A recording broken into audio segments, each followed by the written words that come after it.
because it was in a vineyard. I was working in a vineyard, and I was looking after the farm side of it. And in this vineyard, it was old-fashioned, and it meant you tramped the grapes. Well, tramping the grapes, you think you roll up your trouser legs and you go in a little bucket. No, these huge wooden vats, you climb into them naked, but half a dozen to a dozen of you climbing naked, and you start tramping, and eventually you're up to your neck in warm grape juice. Purple? Yeah. And all the leaves, all the grapes, all the skins and the pips got taken away and fed to the pigs. Well, I happened to leave a batch overnight, and they started fermenting. I fed them to the pigs, and the pigs got drunk, and it was rather amusing for a while. Next morning, one of the pigs was very hungover, and the other pig was dead. Oh, no. So I'd actually murder the pig. That's a really bacchanalian event. It was kind of wild. So when I became a punk musician, I called my band the Dancing Pigs. And they popped up in black and blue in a cameo role, the Dancing Pigs. We were a terrible punk band. We were the second best punk band in Fife. One newspaper called us, and there were only 2 punk bands in Fife. And we were so bad they could have called us the 3rd best punk band in Fife, and it would still have been on the nail. So we played 6 gigs in pubs in and around Edinburgh, then we disbanded. But in Black and Blue, I needed a kind of U2 type band, or REM, a huge mega success, to play a gig in Aberdeen. So, Dancing Pigs. Unbelievable how you've been able to just sort of pirate your own life and put it in. But you know, a lot of fiction is wish fulfillment, isn't it? I mean, to some extent, all novelists are just kids who've never grown up. We've never stopped playing those let's pretend games. Let's pretend at playing house, let's pretend at playing cowboys and Indians, whatever. All those kind of fantasy role-playing games, writers still do it. And it makes us very well-balanced individuals when we're not writing. I also think writers who have interesting lives write the most interesting stuff. I mean, there are lots of authors who have the same kind of biography, work history anyway, that you do, and generally they turn out to be my very favorite because they have so much stuff they can bring to a novel. Well, that's true, but then on the other hand, I knew absolutely nothing about the police, and very little of my early disastrous work experience has seeped into the books. I was a tax collector for a while until I tried taking money off the wrong person, and I got fired from that, and I was an alcohol researcher. Well, that stood me in good stead for the books. That was a detective job, actually, alcohol researcher. It was there was a project undertaken at the university. They interviewed teenagers about their drinking habits. Then 4 years later, we had to track them down and ask them the same set of questions to see if their drinking habits had changed. And so it was detective work. You went to the last known address. If they weren't there, you tried to track them down. It's like a skip tracer thing. Yeah. Who was paying? Was this a government project? It was a government project to look at, basically in Scotland, you know, drink is a problem, alcohol is a problem, a big problem. And they were trying to find out how young people got started seriously drinking, to see how they would pitch the ad campaign to try and stop them getting into it. Is it because Scotland is so well known for the whiskey and the whole whiskey manufacture, or is it just related to climate or unemployment, or who knows? Or? I think it's culture. I think it's just a drinking culture. It's always been there. And it's, you know, Scots tend to be, well, there are there's kind of 2 kinds of Scots, and it's, excuse me, the best way to describe it is there's the Glasgow Scot and the Edinburgh Scot. This is pretty simplistic, but the Glasgow Scot is Celtic, hot-blooded, passionate, very immediate in their emotions. And the Edinburgh Scot is kind of reserved and Presbyterian, and slightly underhand or devious. Things are going on inside their heads that you don't necessarily know about. Whereas with Glaswegians, it's all on the surface, or tends to be.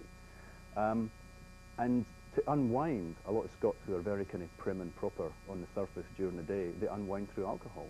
And you get that Jekyll and Hyde thing, which is what Stevenson was writing about in Dr. Jekyll and Mr. Hyde, that by day they are members of the establishment, and by night they can be kind of, you know, imbibing raconteurs, wits, and rakes. I remember when walking around Edinburgh, it seemed to me there's an extraordinary number of solicitors and financiers, and Edinburgh's the big finance capital. Is Glasgow more a manufacturing, more of a blue-collar kind of city? Yeah, I mean, it was. Edinburgh's always made its money from invisibles, banking, insurance, stuff like that, stuff you can't actually see. Glasgow in the 19th century became a big shipbuilding and, you know, an industrial complex. It was also a major port, the kind of triangle of the slave triangle, basically, of America, Glasgow, well, Glasgow and London, and Africa. It was part of that. And the English called it the second city of the empire after London.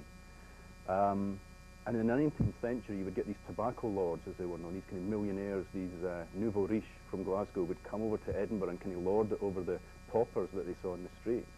because once Edinburgh had lost the Parliament in 1707, when there was the union of the countries and the Parliament shifted from Edinburgh down to London, there was a kind of loss of everything that made Edinburgh the city that it was. It's a very romantic city. Of course, the geography and the castle up on the Craig and the whole bit contributes to it. And Stirling, which is one of my, I mean, it's a real tourist. It's almost like Disney now, I think. But I always enjoy driving from Edinburgh over to Stirling, and what is there, the William Wallace Tower and all that kind of. Yeah. Well, sadly now in Stirling there's also the William Wallace statue, and it's a statue of Mel Gibson. Because nobody knows what William Wallace looked like, but now we know he looked like Mel Gibson in the film, you know, Braveheart. So this great statue of obviously Mel Gibson standing there at Bannockburn Bridge where the big battle was. And it's a bit sad in a way, you know. Well, it's almost like a Disneyfication is going on. Well, you know, I think that's true. I mean, I oftentimes think, I've talked to John Harvey about it when he was here on this program about my expectation when I went to Nottingham. You know, I thought I was going to see Robin Hood and the whole 9 yards. The guys with the little hats with the feather in it and everything. Instead, I got, you know, blue collar, lots of punctuary, lots of fun here, et cetera, in Nottingham. But then there was a little part of it that was, you know, beginning to be sort of Disney-fied, you know, for the tourist thing. And I think that, you know, England with that incredible history and Scotland, it's always going to be a pull, don't you think? Well, Edinburgh is that kind of made flesh in a way because for years it traded on the past. Right. You know, the tourist industry was almost enough to sustain it.